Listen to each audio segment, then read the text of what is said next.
Hello বন্ধুরা, welcome to only sports blue. তো এই ভিডিওতে আবারও আইএসএল নিয়ে কথা বলবো। তো আইএসএল কলকাতা ডার্বি নিয়ে কথা বলবো। তো যেই ম্যাচটা হতে চলেছে 11 জানুয়ারি সন্ধ্যে 7:30 থেকে। তো তোমাদের যেরকমটা জানিয়েছিলাম ইন্দিরা গান্ধী স্টেডিয়াম গুয়াহাটিতেই হতে চলেছে ডার্বি, তো সেটাই হতে চলেছে। অফিসিয়াল অ্যানাউন্সমেন্ট চলে এসছে, তো সেখানে ইন্দিরা গান্ধী স্টেডিয়াম গুয়াহাটিতেই হতে চলেছে ডার্বি। তো এই ভিডিওতে কলকাতা ডার্বিতে দুই দলের লাইন আপ, শক্তি দুর্বলতা এবং বর্তমান পরিস্থিতি এবং হেড টু হেড এবং কোন দল এগিয়ে নামবে, তো এই বিষয়গুলো নিয়ে একটু আলোচনা করব। তো ভিডিওটি সবাই শেষ পর্যন্ত দেখতে থাকো। আর চ্যানেলে নতুন হয়ে থাকলে চ্যানেলটি সাবস্ক্রাইব করে পাশে থাকা বেল আইকনটি অন করে পাশে থেকো। তো দুই দলে যদি হেড টু হেড নিয়ে কথা বলা যায়, এই দুটো দল আইএসএল এ মুখোমুখি হয়েছে মোট 9 বার।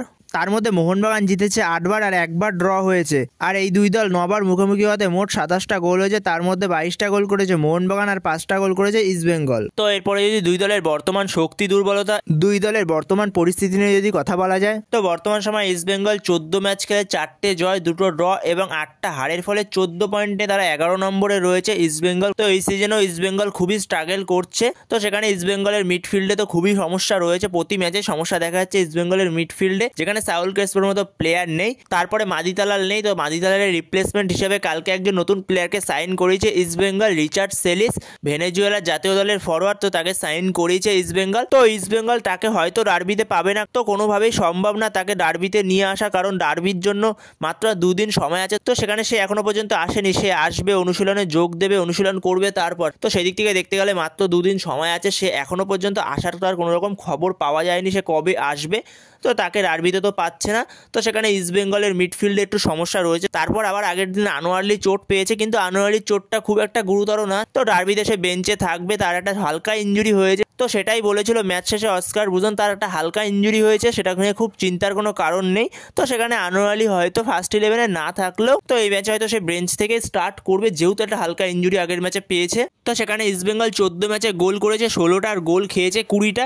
তো সেখানে ইস্টবেঙ্গলের গোল স্কোরিং রেকর্ডটাও খুব একটা ভালো না এই সিজনে, যেখানে ডিমিট্রি ডিয়ামান্টাকোস এরা কোনো রকম চালিয়ে দিচ্ছে। ডিমিট্রি ডিয়ামান্টাকোসকে সেই আগের বছরের ফর্মে পাওয়া যায়নি এই বছরের পুরো সিজনটাই। তো সেই জায়গায় মাদিতালাল যখন ছিল তখনও খুব একটা তাকে এফেক্টিভ লাগছিল না, তাছাড়াও খুব একটা এফেক্টিভ লাগেনি ডিমিট্রি ডিয়ামান্টাকোসকে এই সিজনটায়। তো ইস্টবেঙ্গলের গোল স্কোরিং রেকর্ডেও খুব একটা সমস্যা রয়েছে। তো সেখানে সমস্যা থাকার কারণ আছে, যেহেতু মিডফিল্ড থেকে কোনো রকম বল সাপ্লাই পাচ্ছে না ভালো মতো, তার সঙ্গে ডিফেন্সেও সমস্যা রয়েছে। তো ডিফেন্সের ক্ষেত্রে ইস্টবেঙ্গল হাইলাইন ডিফেন্স খেলছে, তো সেই জায়গায় ইস্টবেঙ্গল সমস্যায় পড়ছে। হেক্টর ইউসের মতো প্লেয়ার যে একটু স্লো টাইপের প্লেয়ার, তো তার সাথে ইস্টবেঙ্গলের মিডফিল্ডও সমস্যা রয়েছে। তো এত চোটের কারণে ইস্টবেঙ্গলের মিডফিল্ডও সমস্যা রয়েছে, যার পজিশন যেই জায়গায় না, তো সেই জায়গায় তাকে খেলাতে হচ্ছে। তো সেই জায়গায় একটা সমস্যা তো রয়েছে, ইস্টবেঙ্গল টিমে প্রচুরই সমস্যা রয়েছে। তো সেখানে ইস্টবেঙ্গল টিম তো স্ট্রাগল করছে। তো সেখানে আগের দিনের মুম্বাই ম্যাচটায় সেকেন্ড হাফে দুরন্ত একটা কামব্যাক করেছিল ইস্টবেঙ্গল, কিন্তু হিজাজি মায়ের একটা ছোট্ট ভুলের কারণে ইস্টবেঙ্গল শেষ পর্যন্ত পয়েন্ট লুজ করে আসে। তো সেখানে ইস্টবেঙ্গলের আস্তে আস্তে টপ 6-এ যাওয়ার রাস্তাটাও বন্ধ হয়ে যাচ্ছে,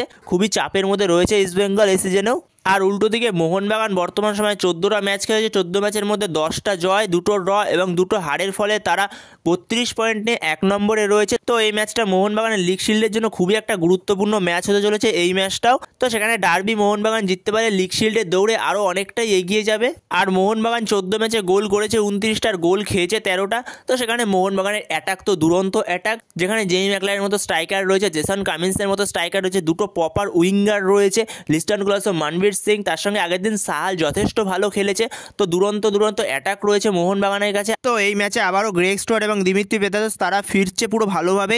গ্রেগ স্টুয়ার্ট সে তো আগের দিনে হায়দ্রাবাদ ম্যাচ খেলেছেই, কিছুটা সময় তাকে নামানো হয়েছিল শেষের দিকে। তো সেই সময় তাকে খুব একটা দরকার পড়েনি, তার আগে হায়দ্রাবাদ ম্যাচের রেজাল্ট হয়ে গিয়েছিল মোহনবাগানে। তো সেখানে গ্রেগ স্টুয়ার্টকে মেনলি একটুখানি দৌড়ঝাঁপ করানোর জন্য নামানো হয়েছিল। তো সেখানে গ্রেগ স্টুয়ার্ট তো পুরোপুরি এখন ফিট হয়ে গেছে, 100% ফিট হয়ে গেছে, এবং তার সঙ্গে দিমিত্রি পেতাদোস সেও পুরোপুরি ফিট হয়ে গেছে। তো সেখানে মোহনবাগান কোচ মলিনা সে পুরো দলটাকেই পাচ্ছে এই অনুশীলনের পরে। তার সঙ্গে মোহনবাগানের ডিফেন্স তো দুর্দান্ত। মোহনবাগানের ডিফেন্সে দুজন সবথেকে বড় প্লেয়ার রয়েছে, আলবার্টো রড্রিগেজ আর টম অ্যারলেট, এরা দুজন মিলে ডিফেন্সটাকে পুরো সামলাচ্ছে। তো সেই জায়গায় তার সঙ্গে সুভাশিস বোস রয়েছে এবং আশিস রায় দুরন্ত খেলছে। তো 4জন ডিফেন্ডারই দুরন্ত খেলছে মোহনবাগানের হয়ে। তো টম অ্যারলেট আর আলবার্টো রড্রিগেজের প্রশংসা যতই করবো ততই কম হয়ে যাবে, তারা প্রতি ম্যাচেই গোল করছে কেউ না কেউ ডিফেন্স থেকে উঠে গিয়ে। কোনো ম্যাচে টম অ্যারলেট গোল করছে, তো কোনো ম্যাচে আলবার্টো রড্রিগেজ গোল করছে হেডে গিয়ে। তো এত সুন্দর গোল স্কোরিং ডিফেন্ডার এর আগে হয়তো আইএসএল এ কোনো টিমে দেখা যায়নি, এত সুন্দর গোল করছে। তো সেখানে মোহনবাগানের 29টা গোলের মধ্যে মোহনবাগানের ডিফেন্ডাররাই মনে হয় 10 থেকে 11টা গোল করে ফেলেছে। তো সেখানে দুরন্ত ডিফেন্ডার, গোল স্কোরিং ডিফেন্ডার এক কথায় বলতে গেলে। তো এরকম ডিফেন্স লাইন হয়তো এর আগে দেখা যায়নি আইএসএল এ। তো এতটা সুন্দর গোল করছে কোনো ডিফেন্ডাররা উঠে। তো সেখানে অনবদ্য ডিফেন্স লাইন, তো ডিফেন্স লাইনে 7টা ক্লিন শিট রয়েছে সব মিলিয়ে। সেখানে ভিশাল কাইটো 1 নম্বরে রয়েছে গোল্ডেন গ্লাভসের দৌড়ে, এখন 7টা ক্লিন শিট নিয়ে ভিশাল কাইট। তো সেখানে অনবদ্য ডিফেন্স লাইন, তার সঙ্গে অ্যাটাকেও তো দুরন্ত প্লেয়ার রয়েছেই।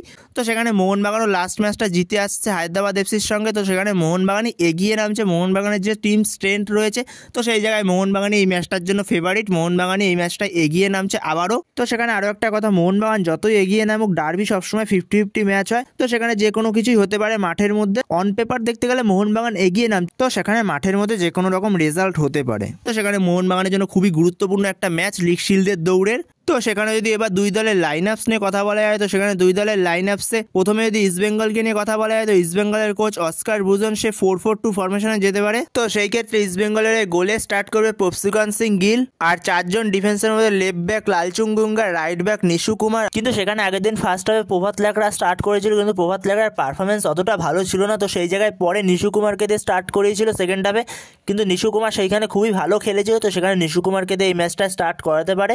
আর দুজন সেন্টার ব্যাক হলো একজন হিজাজি মায়ের, একজন হেক্টর ইউস্তে। আর মিডফিল্ডে দুজন সৌভিকের সঙ্গে জিকসন। এই ম্যাচে আনোয়ালি স্টার্ট নাও করতে পারে, যেহেতু আনোয়ালি আগের দিন একটা ছোট চোট পেয়েছে, তো সেই কারণে আনোয়ালি স্কোয়াডে থাকবে। তো সেই জায়গায় সে পরে সেকেন্ড হাফে আসতে পারে সাবস্টিটিউট হিসাবে।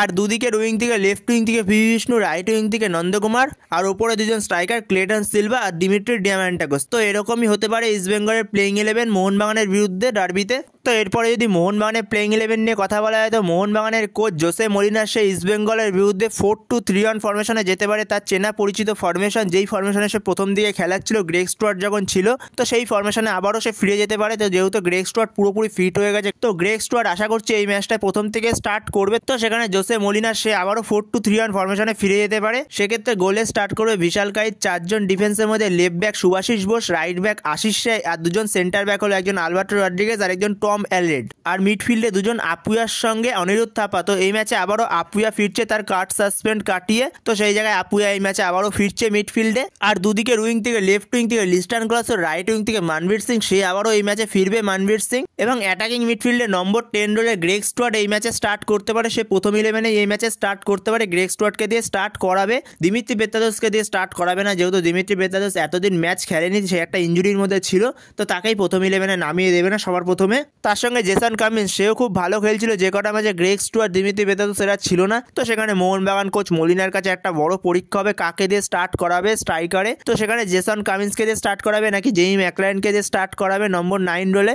তো সেখানে আমার যেটুকুনি পার্সোনালি মনে হয় জেমি ম্যাকলারেনকে দিয়ে স্টার্ট করাবে জোসে মলিনা। তো পরের দিকে জেসন কামিন্স সে সাবস্টিটিউট হয়েই পরে আসবে। তো এরকমই হতে পারে মোহনবাগানেরও প্লেইং 11 ইস্টবেঙ্গলের বিরুদ্ধে।